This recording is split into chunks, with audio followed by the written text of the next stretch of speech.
여보, 엄마 카드 써. 통장에 1억 5천만 원 정도 들어있어. 거실에서 들려오는 아들 민준의 목소리에 발밑이 꺼지는 것 같았다. 나는 부엌에서 점심을 준비하고 있었다.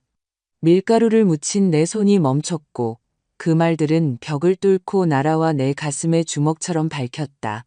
나는 방금 들은 말을 믿을 수가 없었다. 내 아들, 내가 9달 동안 뱃속에 품었고 남편이 우리를 떠난 후 홀로 젖을 물리며 키운 그 아이가 내 은행 카드를 아내인 유진에게 마치 자기 것인 양 건네고 있었다. 40년간 남의 집 바닥을 닦느라 망가진 무릎과 새벽까지 재봉틀을 돌리느라 침침해진 눈으로 모은 그 1억 5천만 원이 마치 아들의 돈인 것처럼 말이다. 나는 밀대를 조리대 위에 떨어뜨리고 그 자리에 마비된 듯 서 있었다. 심장이 귀에 들릴 정도로 세차게 뛰었다. 정말 괜찮을까, 여보? 어머님이 화내시지 않을까? 유진이 무언가를 원할 때 쓰는 그 상냥한 목소리로 물었다. 지난 15년간 내 아들을 교묘하게 조종하는 모습을 지켜보며 너무나 잘 알게 된 목소리였다. 우리 엄마 아무 말도 안 해. 여기서 공짜로 살고 우리 음식 먹고 우리 공과금 쓰잖아. 이 정도는 우리를 위해 해줄 수 있는 최소한의 일이야. 게다가 이제 늙었잖아. 그 많은 돈을 모아서 뭐 하시겠어? 우리는 돈 쓸 데가 많잖아. 우리는 앞으로 살 날이 창창하다고. 민준이 대답했다. 그의 모든 말은 내 등을 비트는 칼날 같았다. 나는 조리대 위에 반죽을 멍하니 바라보며 눈물이 차오르는 것을 느꼈다. 하지만 꾹 참았다. 더 이상 울지 않을 것이다. 민준이 지금은 오롯이 자기 집이라고 주장하는 이 집의 계약금을 보태달라며 나의 작은 집을 팔도록 설득한 후 지난 20년 동안 나는 이 집에서 충분히 울었다. 공짜라고 그는 말했다. 내가 사는데 보탠 집에서 공짜로 산다고 했다. 내가 매일 요리하는 음식으로 공짜로 먹는다고 했다. 매달 한 푼도 남기지 않고 전액을 건네는 내 국민연금 50만 원으로 내는 공과금을 공짜로 쓴다고 했다. 유진이 문으로 다가오는 발소리, 지갑이 짤랑거리는 소리, 차 열쇠 소리가 들렸다. 그녀는 민준이 알려준 비밀번호와 함께 내 모든 돈에 접근할 수 있는 내 카드를 손에 들고 백화점으로 향하고 있었다. 어머님, 저 백화점 다녀올게요. 뭐 필요하신 거 있으세요? 그녀는 마치 우리가 친구라도 되는 양. 지난 세월 동안 내 아들을 조금씩 내게서 빼앗아가지 않은 것처럼 민준 앞에서 사용하는 그 가짜 친절함으로 거실에서 소리쳤다. 아니다, 얘야, 고맙다. 나는 돌아보지 않고 내 얼굴을 보이지 않으려 했으며 간신히 차분한 목소리로 대답했다. 문이 닫히고 차 시동이 걸리고 그 소리가 길 아래로 사라지는 것을 들었다. 나는 부엌 의자에 앉아 내 손을 내려다보았다. 주름과 검버섯으로 가득한 68세의 손. 14살 때부터 쉬지 않고 일해온 손이었다. 나는 그 1억 5천만 원 한 푼을 모두 기억했다. 모든 지폐에는 이야기와 희생, 포기가 담겨 있었다. 처음 모은 1천만 원은 아침 6시에 출근해서 밤 8시에 퇴근하며 주유기를 일했던 봉제 공장에서 재봉사로 일하며 모은 돈이었다. 하루 2만 원씩 벌어 매트리스 및 봉투에 보관했다. 거의 매일 밥과 김치만 먹고 새 신발 한 켤레 사지 않으며 그 첫 1천만 원을 모으는데 3년이 걸렸다. 또 다른 2천만 원은 유일하게 쉬는 날이었던 일요일에 했던 추가 청소일에서 나왔다. 8시간 일하면 5만 원을 주는 부잣집의 거대한 집들이었다. 나는 매주 일요일마다 새 집을 청소했다. 한 푼도 쓰지 않고 온전히 저축한 15만 원이었다. 나머지는 내 인생 없이 옷도 사지 않고 미용실도 가지 않고 외식도 하지 않고 돈이 드는 모든 것에 아니오라고 말하며 수년을 보낸 결과였다.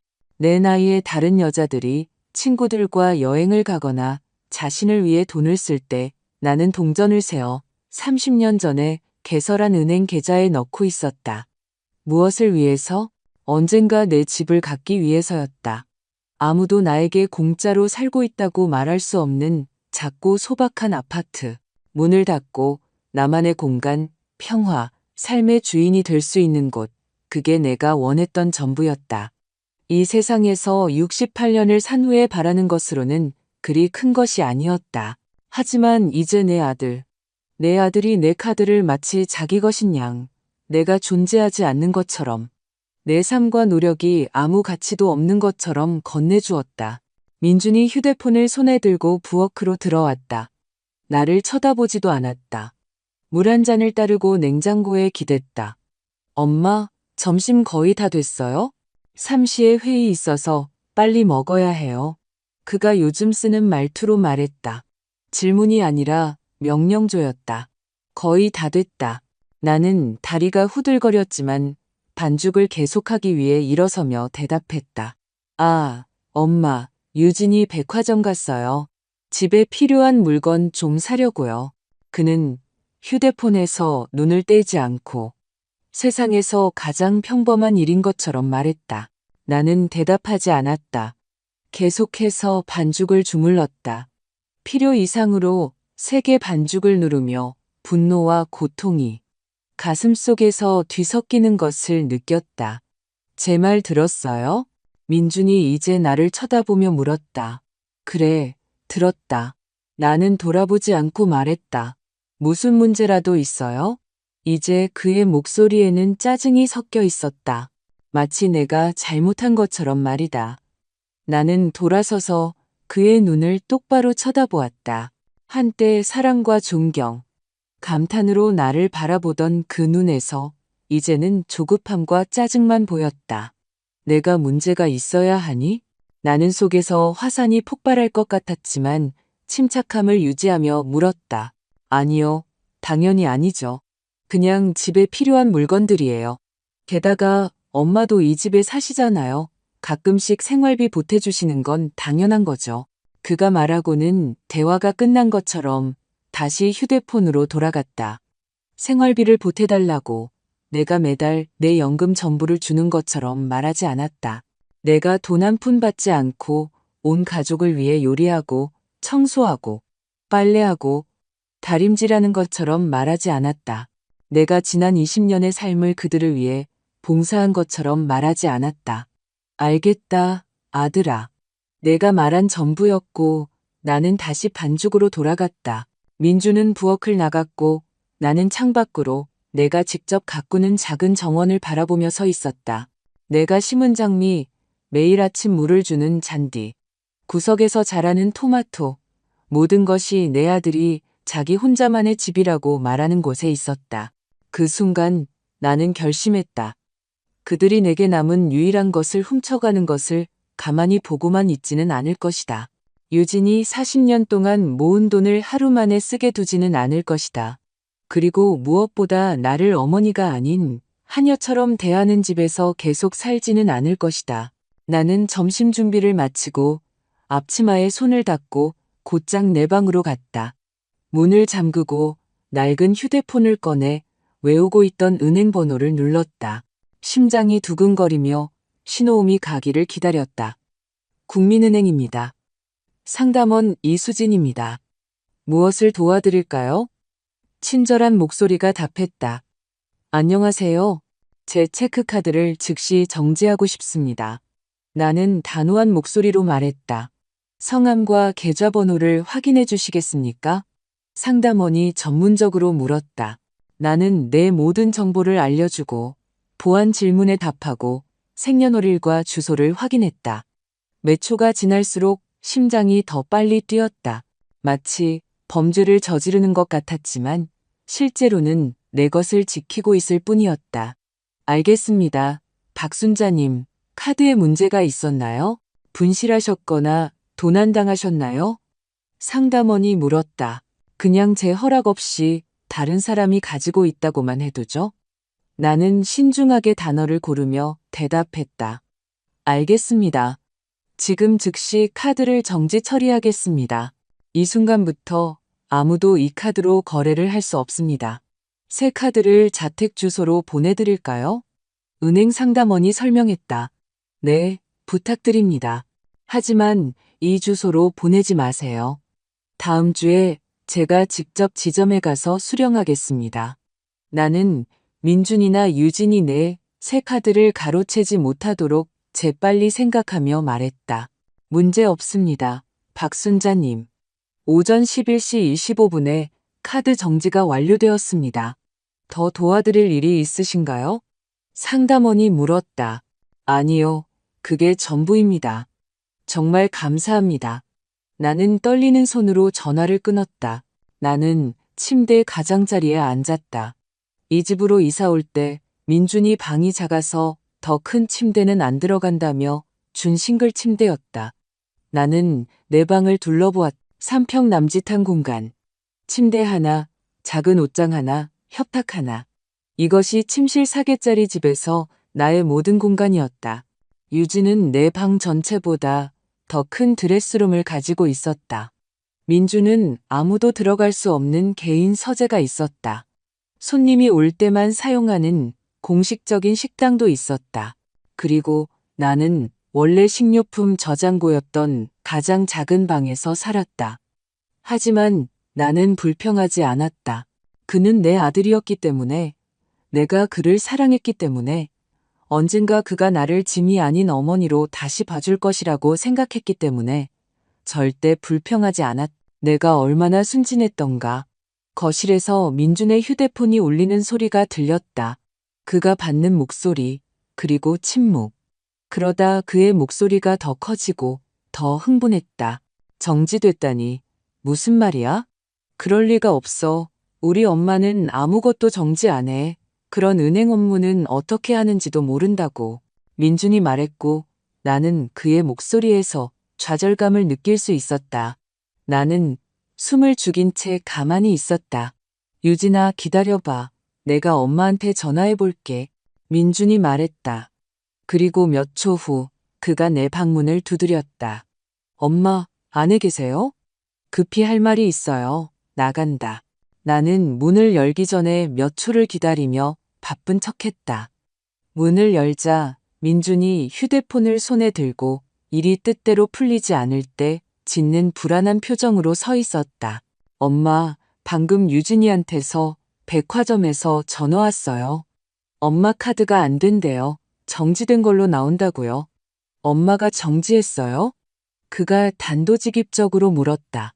나는 그의 눈을 똑바로 쳐다보며 20년 만에 처음으로 진실을 말하는 것을 두려워하지 않았다. 그래, 내가 정지했다. 나는 차분하게 대답했다. 뭐라고요? 왜 그런 짓을 해요? 유진이는 지금 계산대에서 물건을 카트에 가득 담아놓고 있단 말이에요. 완전히 망신당하고 있잖아요. 민준이 목소리를 높이며 말했다. 나는 내 카드를 사용하라고 허락한 적이 없다. 그 돈은 내 돈이다. 나는 평정심을 유지하며 말했다. 엄마, 이제 와서 그런 소리 하지 마세요. 유진이는 그냥 집에 필요한 물건 좀 사려고 한 거예요. 별일 아니잖아요. 지금 당장 은행에 전화해서 카드 정지 풀어주세요. 민준이 수년간 발전시켜온 권위적인 말투로 명령했다. 싫다. 나는 간단히 말했다. 민주는 방금 들은 말을 믿을 수 없다는 듯 나를 바라보며 침묵했다. 아마 지난 20년 동안 내가 그에게 아니오라고 말한 것은 처음이었을 것이다. 싫다니 무슨 말이에요? 엄마, 이해를 못하시네. 유진이는 지금 백화점에서 9천만 원어치 물건을 들고 기다리고 있단 말이에요. 지금 얼마나 창피하겠어요? 민준이 이제 얼굴이 붉어지며 말했다. 9천만 원. 나는 그 단어들이 목구멍을 태우는 것을 느끼며 천천히 반복했다. 민준아, 걔는 내 돈 9천만 원을 나한테 물어보지도 않고 쓰려고 했어.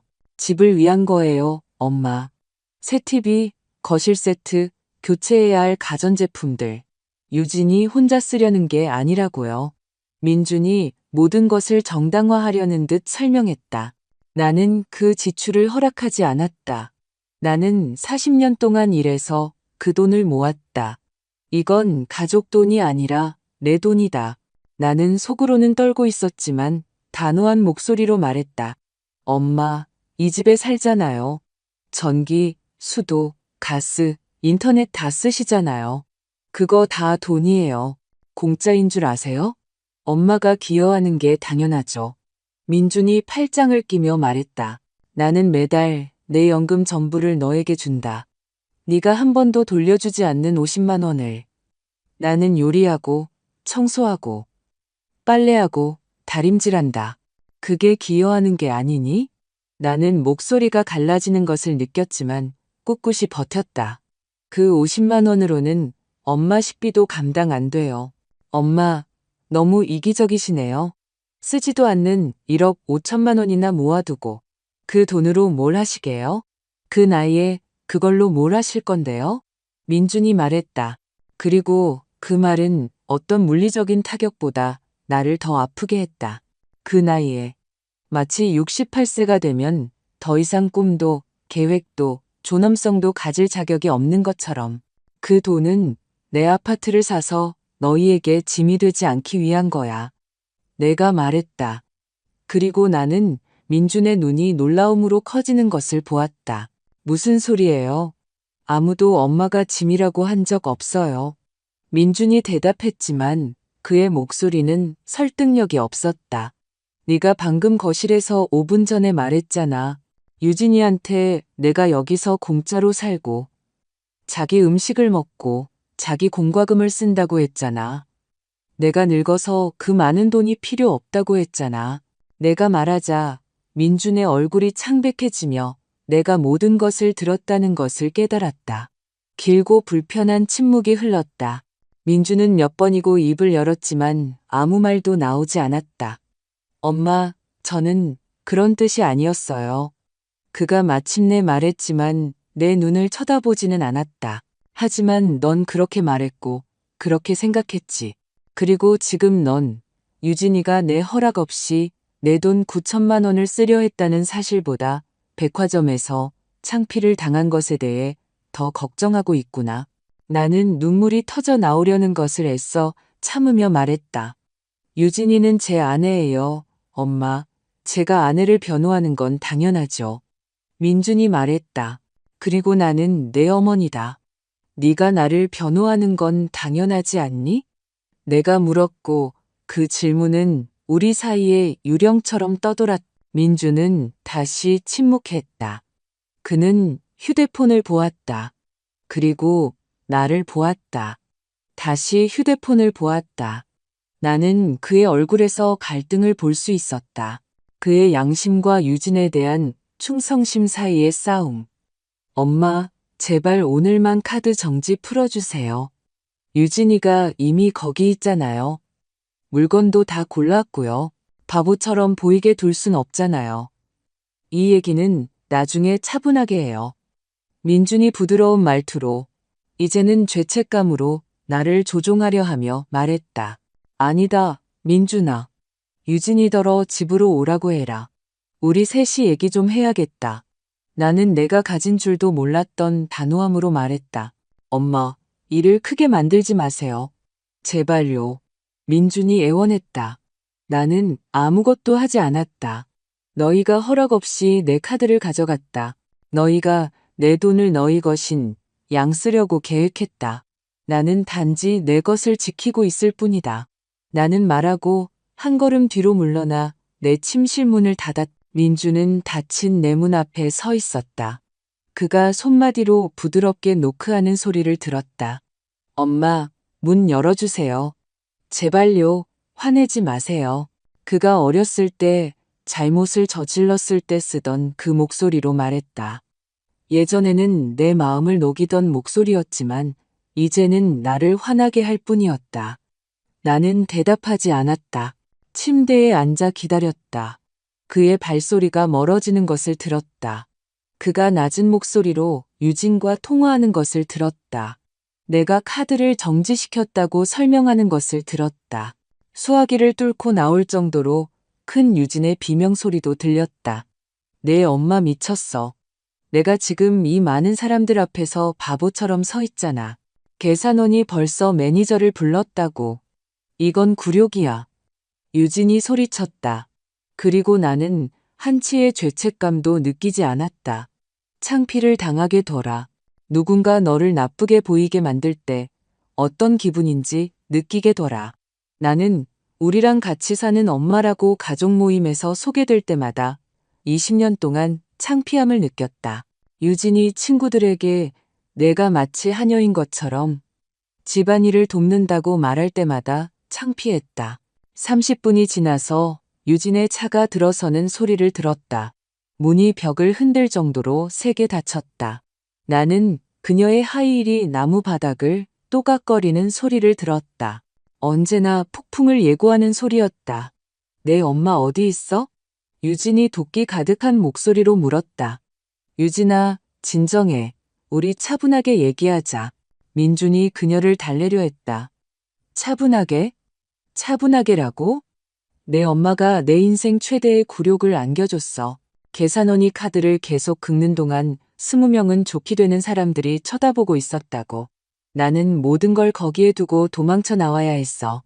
유진이 소리쳤다. 나는 얼굴이 빨개지고 손을 허공에 휘젓는 그녀의 모습을 완벽하게 그릴 수 있었다. 알아, 여보, 알아. 하지만 엄마가 오늘 아침에 우리가 한 얘기 들었어. 화가 많이 나셨어. 민준이 설명했다. 들었으면 뭐 어때? 사실을 말했잖아. 그녀는 여기서 아무것도 내지 않고 살아. 우리가 필요할 때 도와주는 게 최소한의 도리지. 우리가 이 집 대출금이랑 모든 청구서를 내느라 죽어라 일하는데 그녀가 1억 5천만 원이나 모아두고 있는 건 불공평해. 유진이 말했다. 그리고 모든 단어는 내가 이미 알고 있던 것을 확인시켜 주었다. 그녀에게 나는 사람이 아니었다. 돈의 원천이었다. 나는 침대에서 일어나 침실 문을 열었다. 그들 둘이 서 있는 거실로 걸어갔다. 유진은 여전히 빈 쇼핑백을 든 채 분노에 찬 눈으로 나를 쳐다보았다. 어머님, 저희 심각하게 얘기 좀 해야겠어요. 유진이 인사도 없이 안녕하세요나 좋은 오후입니다. 라는 말도 없이 말했다. 그래, 얘기해야지. 나는 차분하게 대답하고 그들이 유일하게 앉도록 허락한 안락의자에 앉았다. 큰 소파는 유진의 전용 영역이었다. 왜 카드를 정지하셨어요? 왜 저를 그렇게 망신 주셨어요? 유진이 즉시 공격했다. 나는 너를 망신 주지 않았다. 네가 내 허락 없이 내 돈 9천만 원을 쓰려고 해서 자초한 일이다. 나는 그녀의 눈을 똑바로 쳐다보며 대답했다. 그건 어머님 돈만이 아니에요. 우리는 가족이에요. 가족은 공유하는 거예요. 유진이 나를 향해 한 걸음 다가서며 소리쳤다. 나는 내 가족이 아니다. 유진아. 나는 민준이의 어머니다. 그리고 내 돈은 내 것이다. 내가 벌었고, 내가 모았고, 내가 어떻게 쓸지 결정한다. 나는 속으로는 15년 동안 참아왔던 모든 것을 소리치고 싶었지만 차분한 어조를 유지하며 말했다. 엄마, 제발 그러지 마세요. 유진이는 그냥 집에 정말 필요한 물건들을 사려고 한 거예요. 거실 TV는 8년이나 됐고 소파는 다 낡았고 냉장고는 이상한 소리를 내요. 민준이 정당화할 수 없는 것을 정당화하려 애쓰며 끼어들었다. 그것들이 필요하면 너희 돈으로 사라. 너희 둘 다 일하잖아. 민준이는 엔지니어로 돈 잘 벌고 유진이는 그 옷가게에서 일하잖아. 둘이 합쳐 월급이 얼마인데 왜 내 돈이 필요하니? 내가 물었다. 저희는 지출이 많아요. 어머님. 이 집은 저절로 유지되지 않아요. 주택담보대출이 한 달에 150만 원, 공과금이 30만 원, 식비가 약 50만 원, 인터넷, 전화, 자동차 보험. 다 합치면 월말에는 남는 게 없어요. 유진이 아주 잘 사용하는 피해자 어조로 설명했다. 나는 매달 내 연금에서 50만 원을 너희에게 준다. 그게 도움이 되잖아? 내가 말했다. 50만 원은 아무것도 아니에요, 어머님. 그건 어머님 식비도 겨우 감당할 정도예요. 유진이 경멸적으로 말했. 그럼 나를 보내줘. 내 돈으로 내 아파트를 사서 너희에게 짐이 되지 않게 해줘. 내가 말했다. 그리고 나는 유진과 민준이 재빨리 시선을 교환하는 것을 보았다. 그 당시에는 해석할 수 없었지만 나중에 완벽하게 이해하게 된 시선이었다. 엄마, 그런 말 마세요. 아무도 엄마가 떠나길 원치 않아요. 여기가 엄마 집이에요. 민준이 말했다. 하지만 그의 말은 공허하고 연습한 것처럼 들렸다. 여기는 내 집이 아니다, 민준아. 네가 오늘 아침에 직접 말했잖아. 여기는 내 집이라고. 나는 그냥 여기서 살 뿐이라고. 나는 마침내 목소리가 갈라지는 것을 느끼며 말했다. 오, 제발, 드라마 좀 그만 찍어요, 어머님. 아무도 그런 말 안 했어요. 민준이는 그냥 한 말이에요. 유진이 눈을 굴리며 끼어들었다. 그는 그렇게 말했고 그 말이 맞아. 그래서 내가 떠나고 싶은 거야. 내가 주인인 내 집을 원해. 내가 내 청구서를 내는 곳. 아무도 나를 짐처럼 느끼게 하지 않는 곳. 내가 말했고 마침내 눈물이 뺨을 타고 흘러내리기 시작했다. 엄마, 혼자 살 수 없어요. 68세시잖아요. 아프면 어떡해요? 넘어지면요? 누가 돌봐드릴 건데요? 민준이 그의 모욕보다 나를 더 화나게 하는 가짜 걱정으로 말했다. 나는 68세지 108세가 아니다. 나는 완벽하게 건강하다. 나 자신을 돌볼 수 있다. 여기 와서 살기 전 40년 동안 그렇게 했다. 나는 손등으로 눈물을 닦으며 대답했다. 하지만 지금은 다르죠. 엄마, 이제 더 늙으셨잖아요. 가족과 함께 있어야 해요. 민준이 주장했다. 내가 필요한 것은 존중과 존엄성인데 여기에는 그게 없다. 나는 안락의자에서 일어나며 말했다. 보세요, 어머님, 솔직해지자고요. 유진이 팔짱을 끼며 시작했다. 갈 곳도 없으시잖아요. 다른 가족도 없고요. 친구분들도 어머님과 같은 처지거나 더 나쁘죠. 아무도 없어요. 여기서 나가면 슬픈 작은 아파트에서 혼자 밥 먹고, 혼자 TV 보고, 혼자 죽게 될 거예요. 그게 원하시는 거예요? 그녀의 말은 뺨을 때리는 것 같았고, 하나하나가 내게 남은 얼마 안 되는 자존감을 파괴하기 위해 고안되었다. 그리고 최악은 그녀가 어느 정도는 맞다는 것이었다. 나는 가족이 많지 않았다. 언니는 5년 전에 죽었고 부모님은 수십 년 전에 돌아가셨다. 몇 안 되는 친구들은 뿔뿔이 흩어져 각자의 삶, 각자의 문제를 안고 있었다. 함께 있으면서 비참하는 이 차라리 혼자 평화롭게 있겠다. 나는 대답했다. 그리고 나 자신의 용기에 놀랐다. 오, 정말 드라마틱하시네요. 아무도 어머님을 비참하게 만들지 않아요. 우리는 지붕과 음식, 동반자를 제공하고 있잖아요.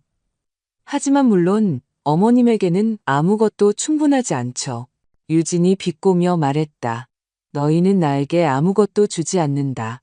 나는 내 연금으로, 이 집에서의 내 노동으로, 내 존엄성으로 값을 치르고 있다. 나는 처음으로 목소리를 높이며 말했다. 어머님 연금으로는 저희가 여기서 어머님께 쓰는 비용의 절반도 감당하지 못해요. 그리고 설거지 몇 개 하고 청소 좀 하는 건 일이 아니에요. 누구나 할 수 있는 일이라고요. 유진이 완전히 평정심을 잃고 소리쳤다.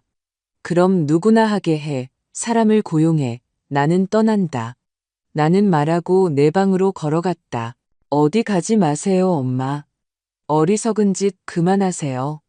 민준이 내 뒤에서 소리쳤다. 나는 내 방에 틀어박혔고 밖에서 그들 둘이 계속 다투는 소리를 들었다. 유진은 민준이 나에게 약하다고 비난했다. 민준은 그녀를 진정시키려 애썼다. 둘 다 나를 해결해야 할 문제인 것처럼 말했고 사람이 아닌 것처럼 말했다. 나는 몇 시간 동안 침대에 앉아 집이 점차 평소의 침묵으로 돌아가는 것을 들었다. 유진은 문을 쾅 닫고 자기 방에 틀어박혔다. 민주는 두 번 더 내 방문을 두드리려 했지만 나는 대답하지 않았다. 그 순간 그에게 더 할 말이 없었다. 밤이 깊어지고 집이 완전히 조용해졌을 때 나는 낡은 휴대폰을 꺼내 나를 위로해줄 유일한 번호를 눌렀다. 내 평생의 친구. 나를 진정으로 아는 유일한 사람인 정숙이었다. 순자야, 무슨 일이야? 밤 10시가 다 됐어. 정수기가 걱정스러운 목소리로 대답했다. 그리고 나는 무너졌다. 아침의 엿들은 대화부터 유진과의 싸움, 그들이 쓰려던 9천만 원, 내 나이와 외로움에 대한 상처 주는 말까지 모든 것을 그녀에게 털어놓았다. 정수기는 끼어들지 않고 들어주었고 내가 몇 년 만에 처음으로 울고 토해낼 수 있도록 해주었다. 순자야, 내 말 잘 들어. 내가 마침내 말이 없어졌을 때 정수기가 말했다. 내일 아침에 우리 집으로 와. 아파트 찾을 때까지 필요한 만큼 나랑 같이 있어도 돼. 더 이상 거기 있으면 안 돼. 그 집이 내 영혼을 죽이고 있어. 정수가 그렇게 신세질 수는 없어. 너는 작은 아파트에 살잖아. 공간도 없는데. 나는 흐느끼며 말했다. 거실에 소파 베드가 있는데 너를 소중히 여기지 않는 그 집에 있는 것보다 훨씬 편할 거야. 내일, 순자야. 내일 필요한 짐 싸서 여기로 와. 이건 제안이 아니라 명령이야. 정수기가 내가 등을 떠밀어줄 필요가 있다는 것을 알 때 항상 그랬던 것처럼 단호하게 말했다. 그날 밤 거의 잠을 이루지 못했다. 나는 작은 방 천장을 바라보며 20년 전 어떻게 그곳에 오게 되었는지 회상했다. 민주는 막 유진과 결혼했고 더 큰 집을 사고 싶지만 계약금이 부족하다고 말했다. 나는 내 작은 아파트, 그토록 힘들게 3방 2개짜리 아파트를 팔았다. 그리고 그 돈, 그때까지 내 평생의 노력을 대표하는 5천만 원을 민준에게 주었다. 빌리는 거예요, 엄마. 2년 후에 승진하면 갚을게요. 민주는 흥분으로 빛나는 눈으로 나에게 약속했다. 하지만 2년이 지나고 5년, 10년이 지나도 그 대출금은 다시 언급되지 않았다. 내가 그 얘기를 꺼내면 민주는 나에게 지분과 음식을 제공하고 있다며 그게 5천만 원보다 더 가치 있다고 짜증을 냈다. 이제 나는 내가 바보였다는 것을 이해했다. 나는 내 아들을 맹목적으로 믿었고 그는 그 신뢰를 악용했다. 더 나쁜 것은 내가 혼자가 되는 것이 두려워서, 민준이 나를 거부할까봐 두려워서, 내게 남은 유일한 직계 가족을 잃을까봐 두려워서 20년 동안 그것을 허용했다는 것이다. 하지만 외로움에 대한 두려움이 내 존엄성보다 강할 수는 없었다. 나는 이렇게 계속 살 수 없었다. 금요일 아침이 되자 나는 평소보다 일찍 일어났다. 언제나처럼 아침을 준비하고 식탁 위에 모든 것을 차려놓았지만 이번에는 그들에게 서빙하기 위해 머물지 않았다. 나는 샤워를 하고 가장 좋은 옷으로 갈아입고 옷장 뒤편에 보관해 두었던 낡은 여행 가방 2개의 짐을 싸기 시작했다. 가진 것은 많지 않았다. 소박한 옷 몇 벌, 신발 몇 켤레, 사진들, 중요한 서류들, 그리고 내가 가진 몇 간 되는 보석들을 보관하던 작은 나무 상자, 어머니의 결혼 반지, 언니가 주는 귀걸이 한 쌍, 첫 월급으로 산 얇은 목걸이, 모든 것이 2개의 여행 가방에 들어갔다. 민준과 유진이 일어나는 소리를 들었고 내가 준비한 아침을 먹는 식당에서 그들의 목소리를 들었다. 둘 중 누구도 내 방문을 두드려 내가 어떤지 보지 않았다. 아무도 내가 잘 잤는지 묻지 않았다. 마치 그들이 무언가 필요하지 않는 한 나는 존재하지 않는 것 같았다. 나는 둘 다 출근하기를 기다렸다. 민주는 언제나처럼 8시 30분에 먼저 나갔다. 유진은 9시에 나갔다. 그녀의 차 엔진 소리가 멀어지는 것을 듣고 나는 방에서 여행 가방을 꺼냈다. 나는 마지막으로 집을 한 바퀴 둘러보며 수천 번이나 청소했던 모든 구석을 바라보았다. 거의 감사하다는 말을 듣지 못했던 가족을 위해 수없이 많은 시간을 요리했던 부엌. 유진의 공간이었기 때문에 편안하게 앉을 수 없었던 것일. 가장 불편한 의자에 항상 구석에 앉았던 식당. 나는 식탁 위에 집 열쇠를 남겨두었다. 그 옆에는 밤새 쓴 쪽지를 남겼다. 민준아, 나는 떠난다. 내 가치가 내 돈뿐인 집에서는 더 이상 살 수 없다. 지난 20년 동안 고마웠지만 나는 내 존엄성을 되찾아야겠다. 나를 찾지 마라. 새 아파트를 구하면 주소를 보내주마. 사랑하지만 이제는 나 자신을 더 사랑해야겠어. 엄마가 나는 택시를 불러 2개의 여행 가방과 함께 밖에서 기다렸다. 옆집 김씨 아저씨가 정원에 물을 주다가 호기심 어린 눈으로 나를 보았다. 좋은 아침입니다, 순자씨. 여행 가시나 봐요? 그가 친절하게 물었다. 그런 셈이에요, 김 선생님. 그런 셈이죠. 나는 눈까지 웃지 않는 미소로 대답했다. 택시는 10분 만에 도착했다. 30대 젊은 기사가 내 여행 가방을 도와주었다. 어디로 모실까요, 사모님? 그가 물었다. 나는 그에게 정수기의 주소를 알려주고 창밖으로 내가 평생 살아온 도시의 거리가 지나가는 것을 내내 바라보았다. 매 블록마다 민준과 유진에게서 멀어졌고 이상하게도 슬픔 대신 안도감 같은 것을 느꼈다. 내가 도착했을 때 정수기는 건물 문 앞에서 나를 기다리고 있었다. 그녀는 내가 숨쉬기 힘들 정도로 나를 꽉 안아주었고 그 포옹은 나를 다시 울게 만들었다. 하지만 이번에는 고통의 눈물이 아니라 감사의 눈물이었다. 여기 왔구나. 이제 안전해. 정수기가 어린아이처럼 내 머리를 쓰다듬으며 속삭였다. 그녀의 아파트는 그녀가 말한 대로 작았다. 거실 겸 식당, 침실 하나, 부엌, 욕실.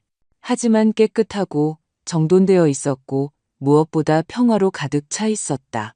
공기 중에는 긴장감도 경멸의 시선도 공격을 기다리는 상처 주는 말도 없었다. 소파베드는 내 거야. 별거 아니지만 편안하고 이 집은 내가 머물러야 할 동안 내 집이야. 정수기가 내 물건을 놓을 곳을 보여주며 말했다. 정수가 이 은혜를 어떻게 갚아야 할지 모르겠다. 나는 갈라진 목소리로 말했다. 아무것도 갚을 필요 없어. 친구란 그런 거잖아. 게다가 네가 나랑 같이 있어주면 좋지. 3년 전에 남편 사별하고 나서 이 집이 너무 조용했어. 정수기가 따뜻한 미소로 말했다. 우리는 남은 아침을 내 물건을 정리하며 보냈다. 정수기는 자기 옷장에 공간을 내주었고 부엌의 모든 것이 어디 있는지 보여주었고 1000가지 작은 방식으로 내가 환영받는다고 느끼게 해주었. 오후 1시가 되자 내 휴대폰이 울리기 시작했다. 민준이었다. 나는 받지 않았다. 그는 계속해서 전화를 걸었다. 마침내 그는 음성 메시지를 남겼다. 엄마, 어디 계세요? 점심 먹으러 집에 왔는데 안 계시네요. 쪽지 봤어요. 제발 전화 좀 주세요. 걱정돼요. 걱정된다고? 지금 걱정하는 게 참 흥미롭네. 어제 나에게 소리 지를 때는 걱정하지 않았다. 그의 아내가 내 돈 9천만 원을 훔치려 했을 때도 걱정하지 않았다. 내가 그 집에서 시들어가는 20년 동안 걱정하지 않았다. 정수기는 의문스러운 눈으로 나를 보았다. 받을 거야? 그녀가 물었다. 아직은 먼저 생각을 명확히 해야 해.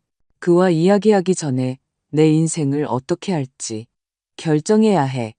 나는 휴대폰을 끄며 대답했다. 그날 오후 정수기와 나는 그녀의 작은 발코니에 앉아 커피 한 잔을 마셨다. 거기서는 도시가 보였고 아래 거리에서는 건물들의 삶이 움직이고 있었다. 가장 아픈 게 뭔지 아니, 정수가? 나는 긴 침묵 끝에 말했다.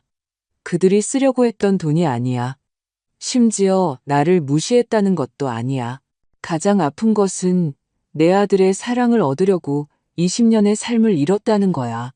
그리고 이제 나는 그 사랑이 항상 내가 그에게 줄 수 있는 것에 조건적이었다는 것을 깨달았어. 정수기는 내 손을 잡았다.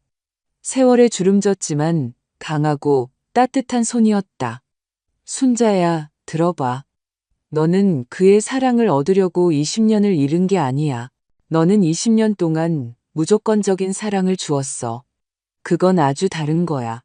문제는 네가 아니야. 문제는 민준이와 그 여자가 자신들이 가진 것을 소중히 여길 줄 몰랐다는 거야. 정수기가 현명하게 말했다. 하지만 나는 그의 어머니야. 어머니는 자식을 위해 희생해야 하잖아. 나는 평생 주입받아온 죄책감을 느끼며 말했다. 어머니는 자식을 사랑해야 해, 그래. 하지만 자식도 어머니를 사랑해야 해. 사랑은 일방통행이 아니야, 순자야.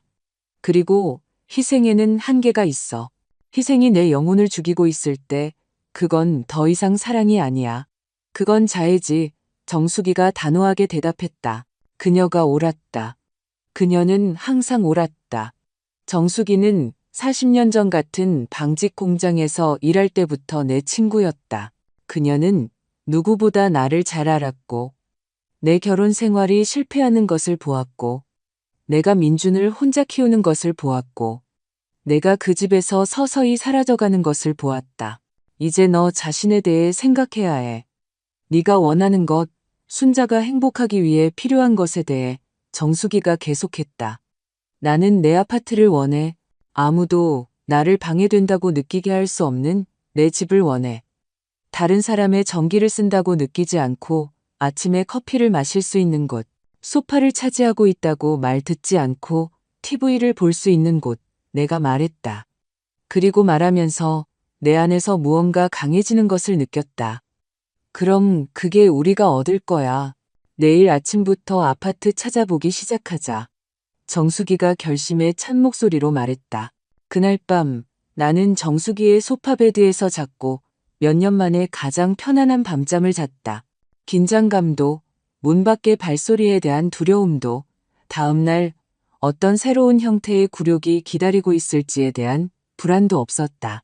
토요일 아침 내 휴대폰은 여전히 꺼져 있었지만 부재중 전화가 몇 통이나 와 있을지 상상할 수 있었다. 상관없었다. 20년 만에 처음으로 내가 나의 최우선 순위였다. 정수기와 나는 조용한 아침을 먹으며 이런저런 이야기를 나누고 옛 추억에 대해 웃고 계획을 세웠다. 그 후 우리는 옷을 입고 나섰다. 그날 볼 아파트를 5군데 표시해 두었는데 모두 내 예산 안에 있었다. 첫 번째는 창문이 작아 빛이 거의 들어오지 않는 너무 어두운 곳이었다. 두 번째는 축축한 냄새가 나는 낡은 건물에 있었다. 세 번째는 완벽했지만 엘리베이터가 없는 4층이었고 내 무릎은 예전 같지 않았다. 네 번째는 주인이 고치고 싶어 하지 않는 배관 문제가 있었다. 하지만 다섯 번째는 들어서는 순간 내 마음을 훔쳤다. 6층짜리 건물에 잘 관리되고 안전한 2층 아파트였다. 작은 공원이 내려다 보이는 큰 창이 있는 거실, 완벽하게 갖춰진 오픈형 주방, 옷장이 있는 넓은 침실, 깨끗하고 기능적인 욕실이 있었다. 약 20평으로 크지는 않았지만 아늑하고 밝고 평화로운 에너지가 있었다. 얼마에 내놓으셨나요? 나는 우리에게 집을 보여주는 남자에게 물었다. 7천만 원입니다. 아래층 주차 공간과 지하에 작은 창고가 포함되어 있습니다. 관리비는 한 달에 10만 원입니다. 주인인 이 선생이 설명했다. 7천만 원. 현금으로 지불하고도 8천만 원이 남아 편안하게 살고 비상사태에 대비하고 노후를 보낼 수 있었다. 다시 한번 봐도 될까요? 내가 묻자 이 선생은 친절하게 고개를 끄덕였다. 나는 각 공간을 걸으며 그곳에서의 내 삶을 상상했다. 침실에 내 침대, 옷장에 내 옷, 벽에 걸린 내 몇 단되는 사진들. 그 부엌에서 커피를 만들고 그 창가에 앉아 책을 읽고 놀라 깨지 않고 잠자는 것을 상상했다. 나는 그 빈 벽에서 내 미래를 보았다. 그리고 그 미래는 밝았다. 이걸로 할게요. 사고 싶습니다. 나는 단호한 목소리로 말했다. 이 선생은 활짝 웃었다. 훌륭한 결정입니다, 사모님. 아주 기운이 좋은 아파트예요. 이전 주인은 여기서 20년 동안 살았어요. 해외에 사는 딸과 살러 가서 이사했을 뿐이에요. 잘 관리되었고 아무 문제도 없었습니다. 그가 서류 가방에서 몇 가지 서류를 꺼내며 설명했다. 법적 서류 작업을 해야 합니다. 믿을 만한 변호사가 있으신가요? 아니면 제가 추천해 드릴까요? 이 선생이 물었다. 좋은 분 알아요. 정수기가 끼어들었다. 제 사촌 아들이 변호사예요. 정직하고 합리적인 가격을 받아요. 완벽하네요. 그럼 월요일에 만나서 서류 작업을 시작하죠. 보통 전체 법적 절차를 완료하는데 일주일 정도 걸립니다. 이 선생이 말했다. 일주일. 일주일 후면 그 아파트는 내 것이 될 것이다. 내 이름이 등기부등본에 올라갈 것이다. 나는 집주인이 될 것이고 다른 사람의 집에 공짜로 사는 짐이 아닐 것이다. 우리는 서명된 계약서와 내가 수표로 지불한 계약금 500만 원을 들고 아파트를 나섰다. 정숙이와 나는 길에서 흥분한 어린 소녀들처럼 껴안았다. 해냈어. 순자야. 내 집을 갖게 될 거야.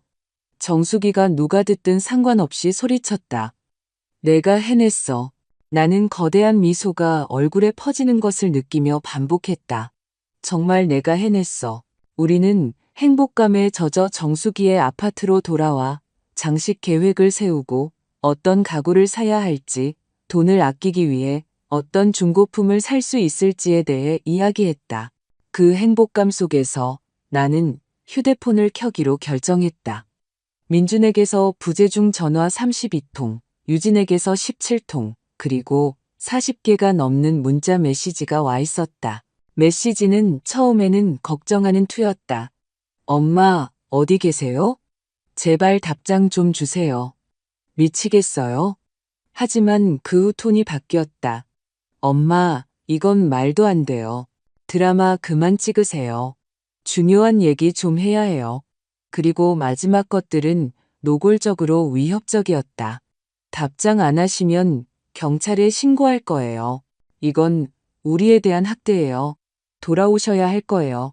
갈 곳도 없으시잖아요. 정숙이는 내 어깨 너머로 메시지를 읽고 분개하여 코웃음을 쳤다. 저 녀석 제정신이 아니네. 그들에 대한 학대라고? 마치 자기들이 몇 년 동안 너를 학대하지 않은 것처럼 말이야. 정숙이가 고개를 저으며 말했다. 그와 얘기해야 해. 하지만 문자로 아직 그의 목소리를 듣고 싶지 않아. 나는 심호흡을 하며 말했다. 나는 소파에 앉아 각 단어를 신중하게 고르며 긴 메시지를 썼다. 민준아, 나는 괜찮다. 친구와 함께 안전한 곳에 있다. 정신건강을 회복하기 위해 그 집에서 나와야 했다. 20년 동안 나는 짐처럼 느끼며 살았고 어제의 사건이 마지막이었다. 내 아파트를 샀다. 일주일 후에 이사한다. 이것은 너에 대한 벌이 아니다. 나를 위한 자기 사랑의 결정이다. 정착하면 주소를 알려주고 차분하게 이야기하자. 사랑하지만 이제는 나 자신을 더 사랑해야겠다. 엄마가 마음을 바꾸기 전에 전송 버튼을 눌렀다. 메시지가 전달되었음을 나타내는 2개의 체크 표시를 보았다. 그리고 그가 읽었음을 나타내는 파란색으로 변하는 것을 보았다. 민준이 입력 중임을 나타내는 3개의 점이 나타났다. 사라졌다. 다시 나타났다. 다시 사라졌다. 마침내 그의 답장이 왔다. 엄마, 이건 미친 짓이에요. 그렇게 아파트를 살 수는 없어요. 누가 엄마를 돌봐드릴 건데요? 아프면 누가 도와드릴 거고요? 생각해 보셨어요? 게다가 유진이가 아주 화가 났어요. 백화점에서 망신당한 것에 대해 엄마가 사과해야 한다고 해요. 집에 와서 어른답게 이 문제에 대해 이야기해야 해요. 나는 메시지를 3번 읽었다. 그의 사과는 없었다. 그들이 한 일에 대한 인정도 없었다.